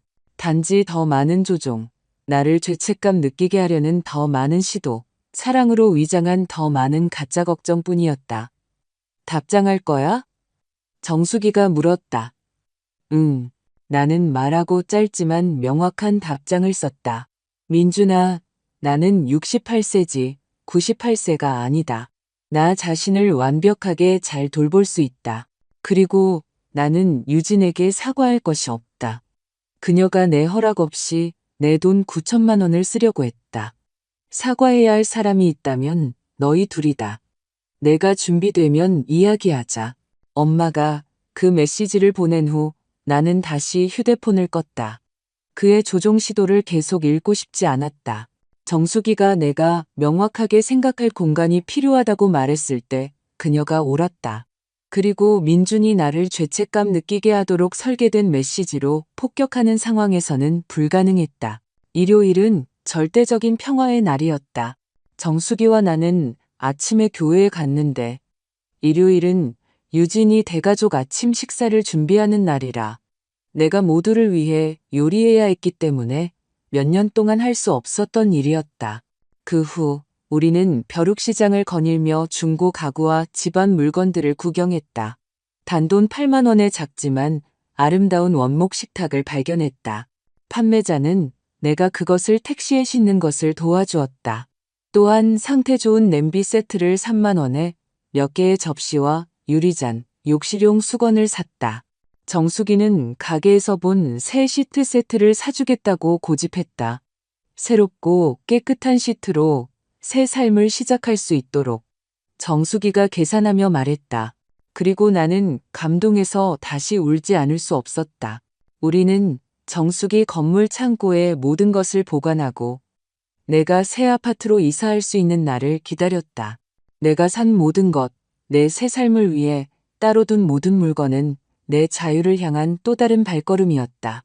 월요일 아침, 나는 변호사, 정수기 사촌아들과 만났다. 그의 이름은 최 변호사였고 45세 정도의 진지하지만 친절한 남자였다. 그는 내 모든 서류를 검토하고 아파트의 법적 상태를 확인하고 과정의 각 단계를 설명했다. 박순자님, 모든 것이 정상입니다. 아파트에는 빚이나 저당이 없습니다. 이 선생이 유일한 합법적 소유자입니다. 다음 주 금요일에 매매를 완료할 수 있습니다. 현금으로 지불하시겠습니까? 자본을 너무 많이 사용하고 싶지 않으시다면 주택담보대출을 받으실 수도 있습니다. 최 변호사가 설명했다. 아니요, 현금으로 지불하고 싶습니다. 완전히 내 것이 되기를 원합니다. 빚도 없고 담보도 없이요. 평생 이 순간을 기다려왔습니다. 나는 확신에 차 말했다. 알겠습니다. 그럼 금요일 오전 10시에 제 사무실에서 만나서 등기 이전을 위한 서명을 하겠습니다. 잔금 6,500만 원과 등기 비용 및 세금 500만 원을 가져오셔야 합니다. 이미 지불하신 계약금 500만 원은 총액에서 공제됩니다. 최 변호사가 모든 서류를 보여주며 설명했다. 총 7천만 원. 내 저축의 절반도 안 되는 금액이었다. 나는 할 수 있었고 할 것이다. 나는 그 어느 때보다 강해진 기분으로 법률사무소를 나섰다. 새로운 눈으로 모든 것을 관찰하며 도시를 걸었다. 상점, 공원, 건물들, 자신의 삶을 살고 있는 것이 아니라 다른 사람의 삶에서 살아남고 있을 때와는 모든 것이 다르게 보였다. 정수기의 아파트로 돌아왔을 때 메시지를 확인하기 위해 잠시 휴대폰을 켰다. 민주는 단 한 통의 메시지만 더 보냈고 어주는 완전히 바뀌어 있었다. 엄마, 유진이랑 얘기했어요. 엄마도 사과하시면 유진이도 사과할 용의가 있대요. 오늘 집에 오시면 이 모든 오해를 잊을 수 있어요. 보고 싶어요. 엄마 없으니까 집이 예전 같지 않아요. 되돌릴 수 없는 실수를 하기 전에 신중하게 생각해 주세요. 되돌릴 수 없는 실수라고. 마치 내 집을 사는 것이 실수인 것처럼. 내 존엄성을 되찾는 것이 후회할 일인 것처럼. 20년 동안 보이지 않는 존재처럼 느꼈던 것이 진짜 실수가 아니었던 것처럼 나는 답장하지 않았다. 당분간 그에게 더 할 말이 없었다. 다음 며칠은 긴장과 흥분의 연속이었다. 정수기와 나는 내 아파트를 위한 물건을 계속 샀다. 중고 장터에서 12만 원에 찾은 작지만 편안한 소파, 20만 원의 중고지만 상태가 아주 좋은 퀸 사이즈 침대, 얇은 책장, 몇 개의 램프, 단순한 커튼. 나는 또한 지불을 위해 모든 것을 준비하기 위해 은행에 갔다. 창고 직원인 젊은 여성 지연 씨는 내가 6,500만 원짜리 자기압수표를 끊을 때 매우 참을성 있게 대해주었다. 사모님, 이건 상당한 금액입니다. 이게 합법적인 거래인지 확실하신가요? 사기 피해를 당하지 않으셨으면 좋겠습니다. 지연 씨가 진심 어린 걱정으로 말했다. 사기 아니에요, 아가씨. 68세에 첫 집을 사는 거예요. 나는 자랑스럽게 대답했다. 지연 씨는 활짝 웃었다. 정말 아름답네요, 사모님. 축하드려요. 저희 할머니도 할아버지와 이혼하신 후 70세에 집을 사셨어요. 그 시절이 인생 최고의 해였다고 말씀하셨어요. 지연 씨가 수표를 처리하며 공유했다. 그녀의 말은 내게 희망을 주었다. 너무 늦지 않았어. 다시 시작하기에 결코 늦지 않았어. 등기 이전을 하루 앞둔 목요일 밤, 민준이 정수기의 건물에 나타났다. 주소를 어떻게 알았는지는 모르겠다. 아마 지인을 통해 알아냈거나 어떤 단서를 따라왔을 것이다. 그는 정수기가 받을 때까지 집요하게 인터폰을 눌렀다. 누구세요? 정수기가 무뚝뚝한 어조로 물었다. 저, 민준이에요. 박순자 아들이요. 엄마랑 얘기 좀 해야겠어요. 작은 스피커를 통해 그의 목소리가 들렸다. 정수기는 나를 보며 내가 어떻게 하고 싶은지 눈으로 물었다. 나는 심호흡을 했다. 올라오게 해. 하지만 너는 여기 같이 있어줘. 정수기는 고개를 끄덕였다. 몇 분 후 민준이 아파트 문을 두드렸다. 내가 문을 열었을 때 그가 너무 지쳐 보이는 모습에 놀랐다. 눈 밑에는 깊은 다크서클이 있었고 옷은 구겨져 있었고 머리는 헝클어져 있었다. 그가 행세하던 성공한 엔지니어처럼 보이지 않았다. 엄마, 그가 말했고 그의 목소리가 약간 떨렸다. 민준아, 나는 문간에서 움직이지 않고 그를 안으로 초대하지 않고 대답했다. 얘기 좀 할 수 있을까요? 그가 팔짱을 끼고 수호신처럼 서 있는 정수기가 있는 아파트 안을 보며 물었다. 여기가 좋겠다. 내가 말했다. 민준은 한숨을 쉬고 머리를 쓸어 넘겼다. 엄마, 일이 너무 커졌어요. 저랑 유진이가 잘못한 거 알아요. 허락 없이 엄마 카드를 가져가면 안 됐어요. 하지만 그렇게 예고도 없이 우리를 걱정하게 만들면서 떠나시면 안 됐죠. 민준이 합리적으로 보이려 하지만 실제로는 조종하려 할 때 쓰는 그 어조로 시작했다.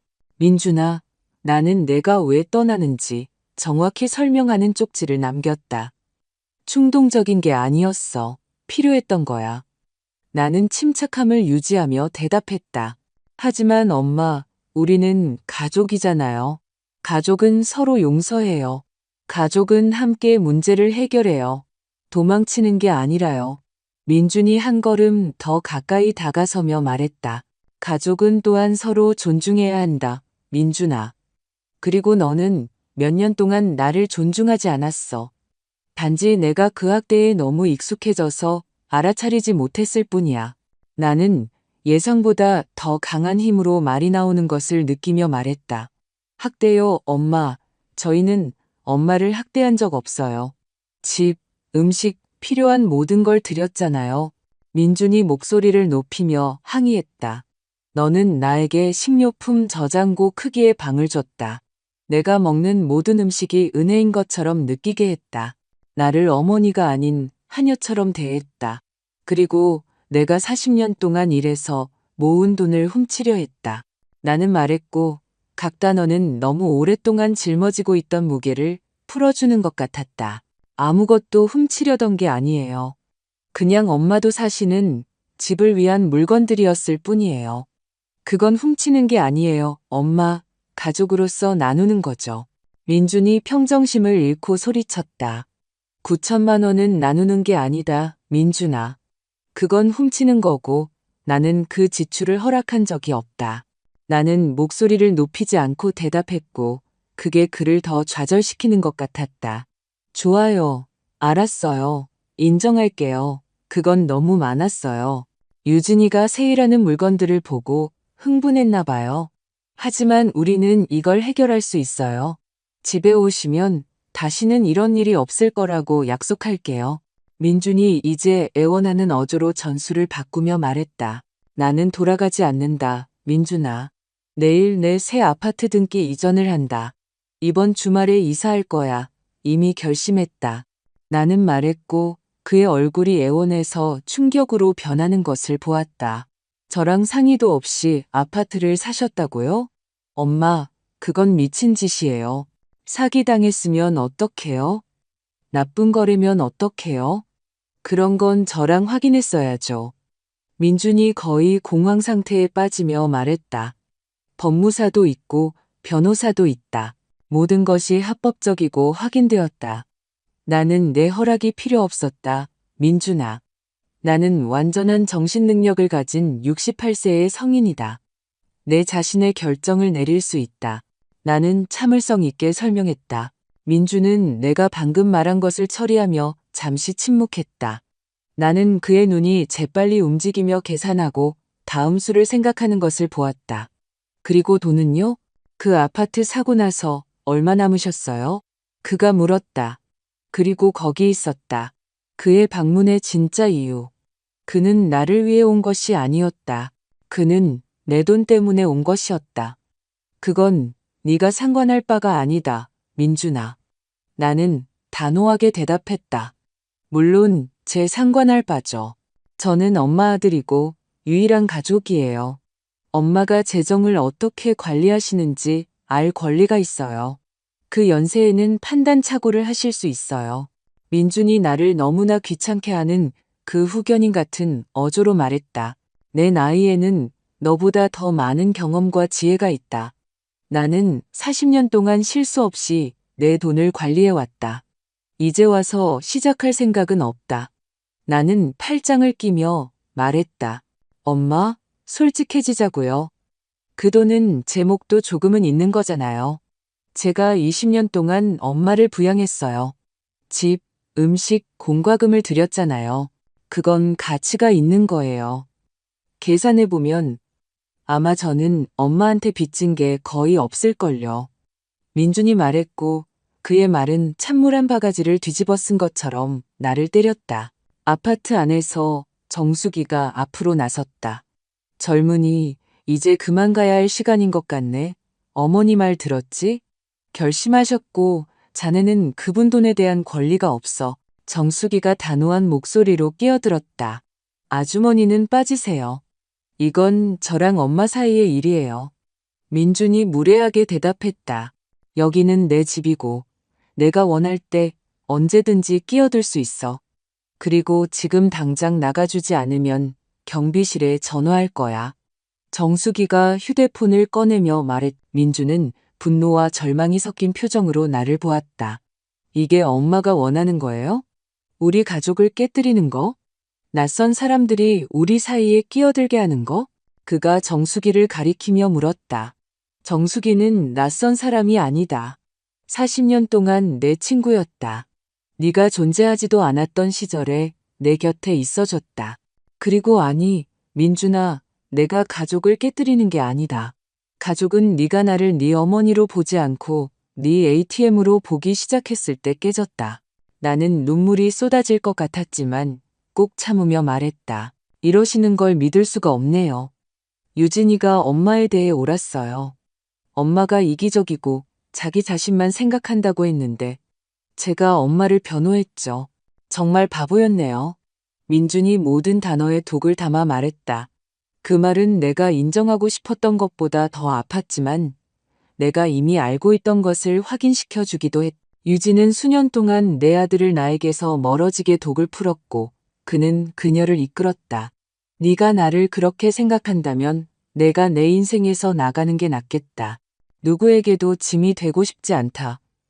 나는 떨리는 목소리로 말했다. 좋아요. 완벽해요. 아파트로 가세요. 혼자 사세요. 하지만 아프거나 도움이 필요할 때 달려오지 마세요. 실수했다는 걸 깨달았을 때 돌아오지 마세요. 민준이 돌아서서 떠나며 말했다. 민준아, 내가 불렀고 그는 돌아보지 않고 멈췄다. 사랑한다. 언제나 사랑할 거야. 너는 내 아들이니까. 하지만 더 이상 너의 편안함을 위해 내 존엄성을 희생하며 살 수는 없다. 언젠가 네가 그걸 이해하길 바란다. 민주는 대답하지 않았다. 그는 그냥 엘리베이터를 향해 계속 걸어갔다. 나는 그가 버튼을 누르고 닫히는 문 뒤로 사라지는 것을 보았다.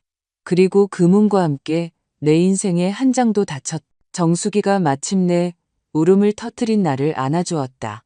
나는 잃어버린 20년 아들과의 깨진 관계, 될 수 있었지만 결코 되지 못했던 가족을 위해 울었다. 하지만 아프더라도 옳은 결정을 내렸다는 것을 알았기 때문에 안도감으로 울기도 했다. 그날 밤 거의 잠을 이루지 못했다. 소파 베드에서 뒤척이며 민준과의 대화를 되풀이하고 내가 너무 가혹했는지 자문하고 그에게 또 다른 기회를 주었어야 했는지 궁금해했다. 하지만 돌아갈 생각을 할 때마다 20년간의 크고 작은 굴욕을 기억했다. 도둑질 시도를 기억했다. 그들이 나를 보이지 않는 존재처럼 느끼게 했던 모든 순간을 기억했다. 아니, 돌아갈 수 없었다. 내 인생에서 처음으로 나는 나 자신을 선택해야 했다. 금요일은 마치 우주가 나와 함께 축하하는 것처럼 맑고 아름답게 밝았다. 정수기와 나는 가장 좋은 옷을 입었다. 그녀는 변호사 사무실에 동행하겠다고 고집했다. 오늘은 내 인생에서 가장 중요한 날 중 하나야, 순자야. 혼자 겪게 두지 않을 거야. 정수기가 특별한 나를 위해 아껴두었던 크림색 실크 블라우스를 입으며 말했다. 우리는 사무실에 15분 일찍 도착했다. 이 선생은 이미 변호사 최 변호사와 함께 와 있었다. 둘 다 미소로 우리를 맞이했다. 좋은 아침입니다. 박순자님. 집주인이 될 준비되셨나요? 최 변호사가 따뜻하게 물었다. 준비 이상으로 됐습니다. 나는 거대한 미소로 대답했다. 과정은 거의 2시간이 걸렸다. 너무 많은 서류에 서명해야 해서 수를 잃었다. 등기부 등본, 증명서, 진술서, 영수증. 최 변호사는 각 서류를 참을성 있게 설명하며 내가 서명하는 것을 정확히 이해하도록 했다. 잔금 6,500만 원 수표를 건넬 때 내 손이 약간 떨렸다. 거의 내가 가진 전부였다. 하지만 자부심으로 나를 미소 짓고 있는 정수기를 보았고 내가 왜 이것을 하고 있는지 기억했다. 나는 수표를 테이블 위에 놓았다. 이 선생이 그것을 검토하고 만족스럽게 고개를 끄덕였고 최 변호사가 공식적으로 처리했다. 아주 좋습니다. 박순자님. 이것으로 거래를 완료합니다. 이 아파트는 이제 법적으로 당신의 것입니다. 여기 당신의 이름이 적힌 등기부 등본, 열쇠, 건물 서류가 있습니다. 새 집을 축하합니다. 최 변호사가 모든 서류와 열쇠 3개가 달린 열쇠고리가 든 두꺼운 봉투를 건네며 말했다. 나는 열쇠를 손에 들고 마치 세상에서 가장 귀한 보물인 것처럼 쥐었다. 그리고 나에게는 그것들이 그랬다. 그 열쇠들은 자유, 존엄성, 독립을 상징했다. 그것들은 어두운 장의 끝과 새로운 것의 시작을 상징했다. 감사합니다, 최 변호사님. 감사합니다, 이 선생님. 이게 저에게 어떤 의미인지 모르실 거예요. 나는 감정이 북받쳐 목소리가 갈라지며 말했다. 믿으세요, 압니다, 박순자님. 제 인생에서 많은 거래를 보았지만 이것만큼 감정적인 무게가 실린 것은 거의 없었습니다. 새 집에서 아주 행복하시길 바랍니다.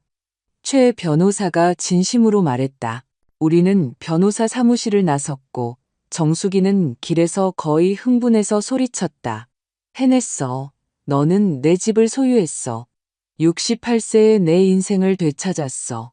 그녀가 나를 껴안으며 소리쳤고 우리는 미친 어린 소녀들처럼 보도에서 빙빙 돌았다. 지나가는 사람들이 호기심 어린 눈으로 우리를 보았다. 몇몇은 우리의 기쁨에 미소 지었다. 한 노부인이 멈춰서서 우리가 무엇을 축하하는지 물었다. 방금 제 첫 아파트를 샀어요. 나는 자랑스럽게 그녀에게 말했다. 오, 정말 멋지네요. 축하해요, 아가씨. 꿈을 이루기에 결코 늦지 않았어요. 그 여인이 따뜻한 미소로 말하고는 길을 계속 갔다. 정수기와 나는 곧장 아파트로 갔다. 이제 공식적으로 내 것이 된 것을 다시 보고 싶었다. 나는 떨리는 손으로 문을 열고 열쇠를 자물쇠에 넣고 돌리고 밀었다.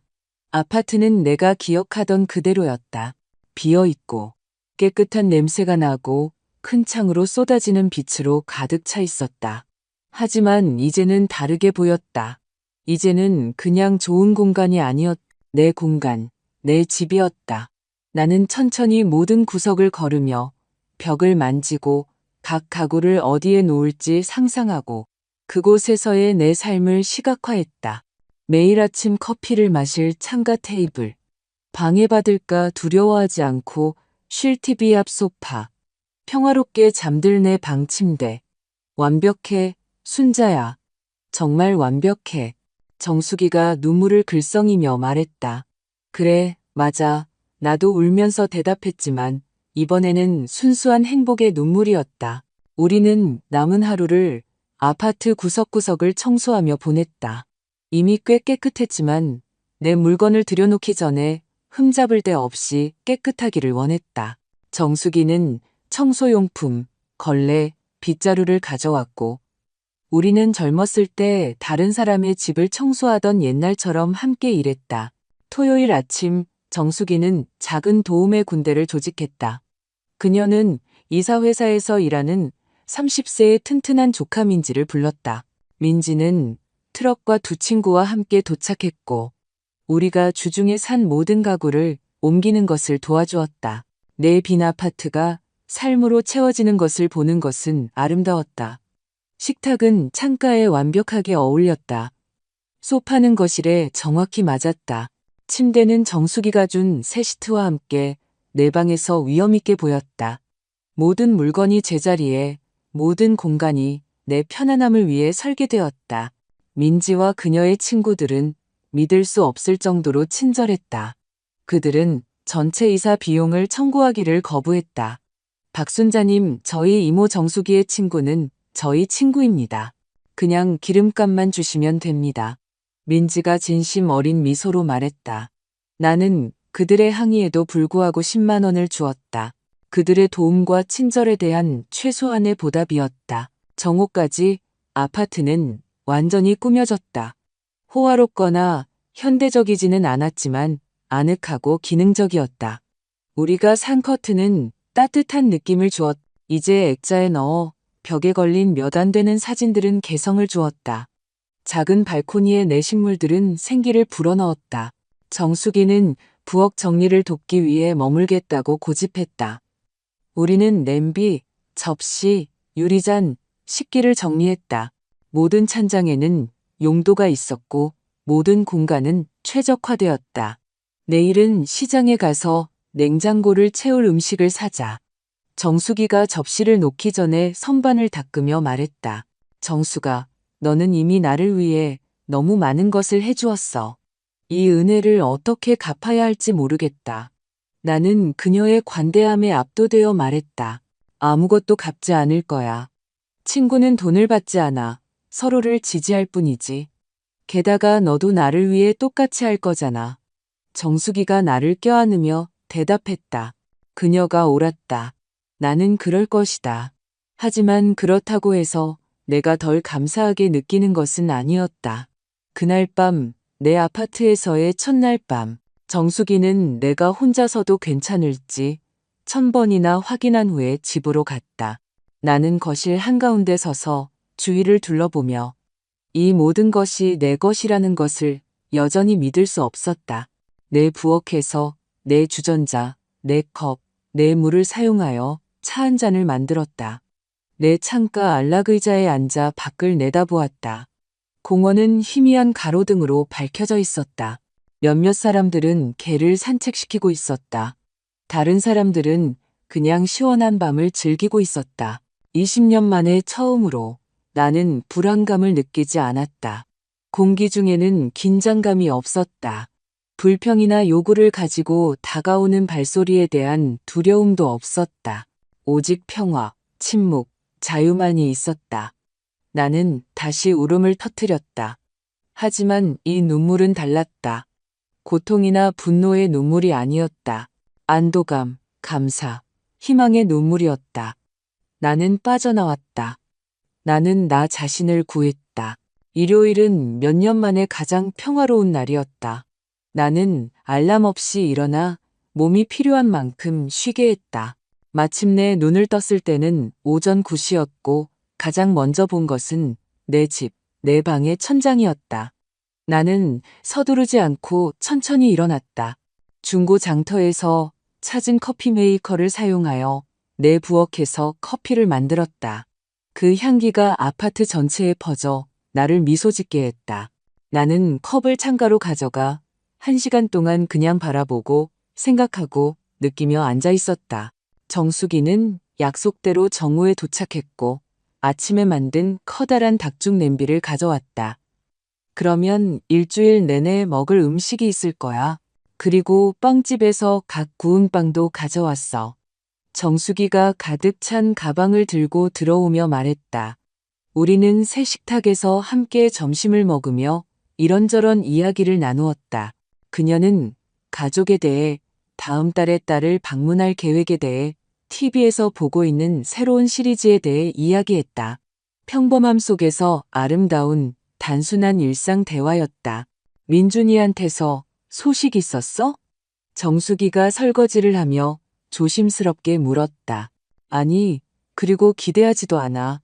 그는 내가 이 결정을 내린 것에 대해 이기적이라고 생각한다는 것을 분명히 했어. 아마 그걸 처리할 시간이 필요할 거야.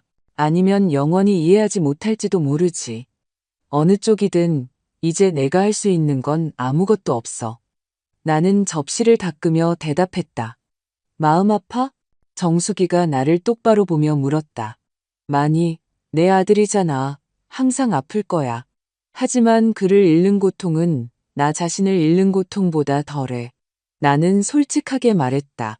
정수기는 이해한다는 듯 고개를 끄덕였고 그 주제에 대해 더 이상 아무 말도 하지 않았다. 더 할 말이 없었다. 다음 며칠은 적응의 시간이었다. 나는 건물 규칙을 배우고 몇몇 이웃을 만나고 근처 가게들을 발견했다. 2블록 떨어진 곳에 신선한 과일과 채소를 파는 시장이 있었다. 3블록 떨어진 곳에는 내가 맛본 것 중 가장 맛있는 빵을 만드는 빵집이 있었다. 모퉁이에는 유진이라는 친절한 아주머니가 운영하는 약국이 있었다. 아이러니하게도 내가 알던 유진과는 완전히 다른 유진이었다. 나는 단순하지만 만족스러운 일과를 만들었다. 일찍 일어나서 커피를 만들고 공원을 바라보며 아침을 먹었다. 그리고 압박감 없이 내 속도에 맞춰 집안일을 했다. 오후에는 누구와도 협상할 필요 없이 내가 선택한 TV 프로그램을 읽거나 보았다. 밤에는 내가 즐기는 식사의 작은 부분을 요리했다. 이사한 지 일주일 후 민준에게서 메시지를 받았다. 정수기는 차단하라고 제안했지만 나는 그를 차단하지 않았다. 내 마음 한구석에는 여전히 아들이 정신을 차리길 바라는 마음이 있었다. 메시지는 이랬다. 엄마, 유진이랑 엄마가 떠난 집에 가봤어요. 남겨진 물건들 가지러 오실 건지 아니면 우리가 처분해도 되는지 알아야겠어요. 처분? 얼마나 차가운 단어인가. 마치 그 집에서의 내 20년 인생이 그냥 처분될 수 있는 것처럼. 나는 답장했다. 민준아, 남은 것은 기부하거나 버려도 된다. 중요한 것은 이미 다 가져왔다. 남은 낡은 옷과 잡동사니는 필요 없다. 그 후에는 답장이 없었다. 2주 후 시장에서 채소를 사고 있을 때 유진을 보았다. 그녀도 나를 보았다. 잠시 동안 우리는 멀리서 서로를 쳐다보며 각자 상대를 가늠했다. 나는 그녀가 나에게 다가와 상처 주는 말을 하거나 소동을 일으킬 것이라고 예상했다. 하지만 그녀는 그냥 돌아서서 반대 방향으로 걸어갔다. 고통 대신 안도감을 느끼는 것이 이상했다. 그것은 내가 정말로 그 장을 닫았다는 것을 의미했다. 이사한 지 한 달 후 정수기는 내 아파트에서 작은 저녁 파티를 열었다. 그녀는 조카 민지, 사촌 영미, 그리고 그녀의 건물 친구 2명을 초대했다. 우리 6명의 다른 연령대의 여성들은 음식, 웃음, 이야기를 나누었다. 민지는 이사회사에서의 일, 그녀가 본 모든 이상한 것들, 그녀가 도왔던 가족에 대해 이야기했다. 영미는 할머니가 가르쳐준 요리 레시피를 공유했다. 정수기의 친구들은 꿈의 여행, 너무 늙기 전에 보고 싶은 장소에 대해 이야기했다. 그리고 순자 씨는 이제 자기 집이 생겼으니 어떤 꿈이 있으세요? 민지가 진심 어린 호기심으로 물었다. 그 질문은 나를 놀라게 했다. 나는 살아남고 탈출하고 정착하는데 너무 집중해서 내 공간을 갖는 건 이상의 꿈에 대해 생각하지 못했다. 모르겠어. 나는 솔직하게 대답했다. 내 꿈은 이거였던 것 같아. 내 집을 갖는 것. 하지만 이제 가졌으니 다른 것들을 꿈꿀 수 있을 것 같아. 꿈을 크게 가져야 해요. 순자 씨. 아직 젊으세요. 68세는 아무것도 아니에요. 우리 엄마는 82세인데 방금 수영을 배우셨어요. 영미가 열정적으로 말했다. 그날 밤 모두가 떠난 후 나는 그 질문에 대해 계속 생각했다. 내 남은 인생으로 무엇을 하고 싶을까? 나는 아파트가 있었고, 은행에 8천만 원이 있었고, 건강이 있었고, 시간이 있었다. 그 모든 것으로 무엇을 할까? 답은 일주일 후 예기치 않게 찾아왔다. 나는 건물 앞 공원 벤치에 앉아 오후의 햇살을 즐기고 있을 때 한 노부인이 내 옆에 앉았다. 그녀는 적어도 80세는 되어 보였지만 활기와 기쁨으로 움직였다. 아름다운 날이죠. 그렇죠? 그 여인이 미소로 말했다. 아름답네요. 내가 대답했다. 이 근처에 사세요? 그녀가 건물들을 가리키며 물었다. 네, 한 달 전에 저 건물 2층으로 이사 왔어요. 나는 내 창문을 가리키며 말했다. 오, 좋네요. 저는 공원 반대편에 살아요. 매일 걸으러 여기 와요. 의사들은 심장에 좋다고 하지만 저는 사람들을 보고 아이들이 노는 것을 보고 인생이 흘러가는 것을 보는 것을 좋아해서 와요. 그 여인이 철학적으로 말했다. 우리는 거의 1시간 동안 이야기했다. 그녀는 이름이 미숙이라고 했고 10년 전에 남편과 사별했고 5명의 자녀가 모두 다른 도시에 산다고 했다. 그녀는 혼자 사는 법을 배웠고 지금이 인생에서 가장 행복한 시기라고 말했다. 결혼했을 때는 항상 그를 먼저 생각해야 했어요. 그가 뭘 먹고 싶어 하는지, 뭘 하고 싶어 하는지, 기분이 어떤지. 아이들이 어렸을 때는 모든 것이 그들을 위한 것이었어요. 나를 위한 시간은 결코 없었죠. 하지만 지금은 내가 원하는 것을 원할 때 원하는 방식으로 할 수 있어요. 그리고 그건 해방적이에요. 미숙 씨가 눈을 빛내며 설명했다. 그녀의 말은 내게 깊은 울림을 주었다. 그것은 내가 막 발견하기 시작한 것이었다.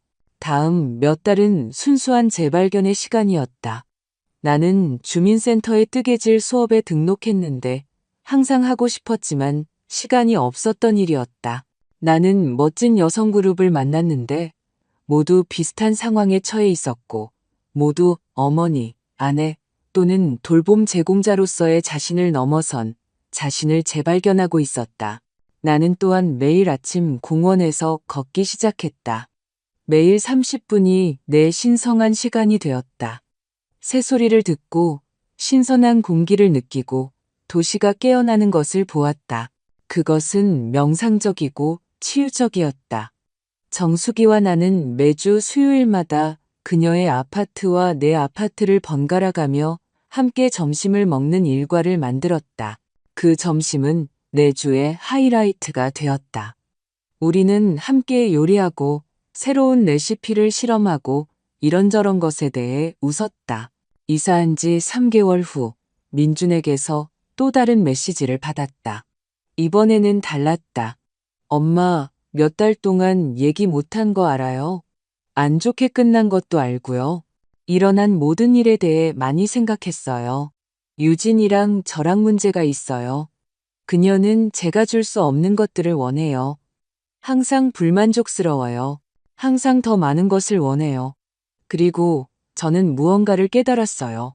그녀는 엄마에게도 그렇게 대했어요. 엄마가 준 것이 결코 충분하지 않은 것처럼요. 이제 엄마가 왜 떠났는지 이해가 돼요. 저를 용서해달라고 기대하지는 않지만 제가 이해한다는 것을 알아주셨으면 했어요. 나는 메시지를 여러 번 읽었다. 내 마음 한구석에서는 즉시 답장하고 싶었고, 달려가서 그를 껴안고 싶었고, 모든 것을 다시 세우고 싶었다. 하지만 다른 한편, 나 자신을 보호하는 법을 배운 부부는 신중을 기하라고 촉구했다. 나는 수요일 점심때 정수기에게 메시지를 보여주었다. 어떻게 할 거야? 그녀가 물었다. 답장할 거야. 하지만 명확한 경계를 가지고 그는 내 아들이고 나는 그를 사랑하지만 더 이상 그를 위해 모든 것을 희생하는 어머니가 될 수는 없어. 그가 나와 관계를 원한다면 그건 내 조건에 맞춰야 해. 나는 나 자신을 놀라게 한 단호함으로 말했다. 나는 신중한 답장을 썼다. 민준아, 내 메시지와 솔직함에 감사한다. 무슨 일이 있었는지 이해하는 것이 첫걸음이다. 우리 관계를 다시 세우고 싶다면 환영하지만 달라져야 한다. 나는 더 이상 조종당하거나 학대당하는 엄마가 아니다. 나는 이제 내 자신의 삶, 내 자신의 공간, 내 자신의 경계가 있다. 네가 그것을 존중할 수 있다면 우리는 다시 시작할 수 있다. 사랑하지만 이제는 나 자신을 더 사랑한다. 엄마가. 그의 답장은 다음 날 왔다. 이해해요, 엄마. 언젠가 엄마를 찾아뵈어도 될까요? 그냥 어떻게 지내시는지 보려고요. 유진이 없이요. 저 혼자요. 우리는 다음 주 일요일에 그가 오기로 합의했다. 나는 일주일 내내 긴장하며 이미 깨끗했지만 강박적으로 아파트를 청소하고 그에게 할 말을 머릿속으로 요리하고 다시 요리했다. 일요일에 그는 오후 3시에 정확히 도착했다. 내가 문을 열었을 때 나는 다른 민준을 보았다. 더 야위고 흰머리가 더 많아지고 피곤하지만 또한 더 부드러운 눈을 가진. 안녕하세요, 엄마. 그가 떨리는 목소리로 말했다. 안녕, 아들. 나는 대답했고 우리는 문간에서 껴안았다. 그것은 말하지 않은 것들로 가득 찬 길고 치유적인 포옹이었다. 나는 그에게 아파트를 보여주었다. 그는 각 공간을 걸으며 가구를 주위에 깊게 만지고 벽에 걸린 사진들을 보고 모든 것을 관찰했다. 아름다워요, 엄마. 작지만 아늑해요. 엄마 같아요. 민준이 진심으로 말했다. 우리는 창가 테이블에 앉았다. 나는 그에게 그날 아침에 산 커피와 쿠키를 대접했. 우리는 몇 시간 동안 이야기했다. 민준은 유진과의 문제, 그녀가 어떻게 끊임없이 더 많은 돈, 더 많은 것, 더 많은 지위를 위해 그를 압박했는지에 대해 이야기했다. 그는 자신의 행동 패턴을 이해하기 위해 심리 상담을 시작했다고 말했다. 상담사 선생님이 제가 유진이에게 아버지가 엄마에게 했던 것과 같은 것을 반복했다고 보게 해주셨어요. 저는 제 결혼 생활의 평화를 지키고 싶어서 그녀가 엄마를 나쁘게 대하는 것을 허용했어요. 제가 엄마와의 관계를 희생하고 있다는 것을 깨닫지 못한 채로요. 민준이 눈물을 글썽이며 인정했다. 민준아, 내 아버지와 너는 다른 사람이다. 내 아버지는 우리를 버렸다. 너는 왜곡된 방식이긴 했지만 남았다. 네가 지금 그것을 인식한다는 것은 네가 변할 수 있다는 것을 의미한다. 나는 테이블 너머로 그의 손을 잡으며 말했다. 언젠가 저를 용서해 주실 수 있을까요? 민준이 나를 똑바로 보며 물었다. 나는 이미 너를 용서했다, 아들아. 용서는 너를 위한 것이 아니다. 내가 원한에서 벗어나기 위한 것이다. 하지만 용서는 있거나 우리가 예전으로 돌아간다는 것을 의미하지 않는다. 더 건강한 경계를 가지고 앞으로 나아간다는 것을 의미한다. 나는 차분하게 설명했다. 민주는 이해한다는 듯 고개를 끄덕였다. 유진이는 네가 여기 온 거 아니? 내가 물었다. 네, 좋아하지는 않았지만 더 이상 제 관계에 대해 그녀에게 결정권을 주지 않아요. 그게 제가 만들고 있는 또 다른 변화예요. 민준이 결심의 찬 목소리로 대답했다. 그날 이후 우리의 관계는 느리지만 진정한 재건이었다. 민주는 2주에 한 번씩, 항상 혼자, 항상 내 공간과 시간을 존중하며 나를 방문하기 시작했다. 그는 내 삶, 내 활동, 내 친구들에 대해 물었다. 그는 정말로 내 말을 들어주었고, 단지 자기 차례를 기다리는 것이 아니었다. 6개월 후 민준과 유진은 이혼했다. 나는 놀라지 않았다. 어떤 관계는 결국 무너지는 독성 기반 위에 세워진다. 민주는 내 것과 비슷한 작은 아파트로 이사했고 자기 자신을 발견하는 여정을 시작했다. 오늘 내 아파트로 이사한 지 1년이 지난 지금 나는 창가 안락의자에 앉아 공원 위로 지는 해를 보고 있다. 나는 은행에 8천만 원을 건드리지 않고 가지고 있다. 내 아파트는 완전히 지불되었다. 내 월 50만 원 연금은 기본 생활비를 충당한다. 나는 소박하지만 존엄하게 산다. 민주는 2주에 한 번씩 나를 방문하러 온다. 우리의 관계는 완벽하지 않다. 아마 결코 완벽하지 않을 것이다. 하지만 정직하다. 그는 더 나은 아들이 되는 법을 배우고 있고 나는 건강한 경계를 가진 어머니가 되는 법을 배우고 있다. 정수기는 여전히 나의 반석, 나의 가장 친한 친구, 내가 선택한 가족이다. 뜨개질 수업의 여성들은 나의 사회적 서클이 되었. 내년에는 작은 여행을 갈 계획이 있는데 결코 나 자신에게 허락하지 않았던 일이다. 내 인생은 비범하지 않다. 사치나 화려한 모험은 없지만 20년 동안 갖지 못했던 것이 있다. 평화. 아무도 나를 방해된다고 느끼게 하지 않는 내 공간이 있다. 아무도 훔치려 하지 않는 내 돈이 있다. 아무도 통제하지 않는 내 인생이 있다. 때때로 나는 뒤를 돌아보며 더 일찍 떠날 용기가 있었다면 어떻게 되었을까 궁금해한다. 하지만 그러면 모든 경험, 심지어 고통스러운 경험조차도 나를 여기, 이 순간, 이 평화로 이끌었다는 것을 기억한다. 나는 이제 69세다. 몇 년이 남았는지는 모르지만 내 자신의 공간에서 내 자신의 존엄성을 지키며 이 아파트에서 사는 매일이 이긴 날이라는 것을 안다. 그것은 나를 위해 산 날이다. 그리고 다른 사람들을 위해 평생을 산 후에 그것은 은행에 있는 어떤 금액의 돈보다 더 가치 있다.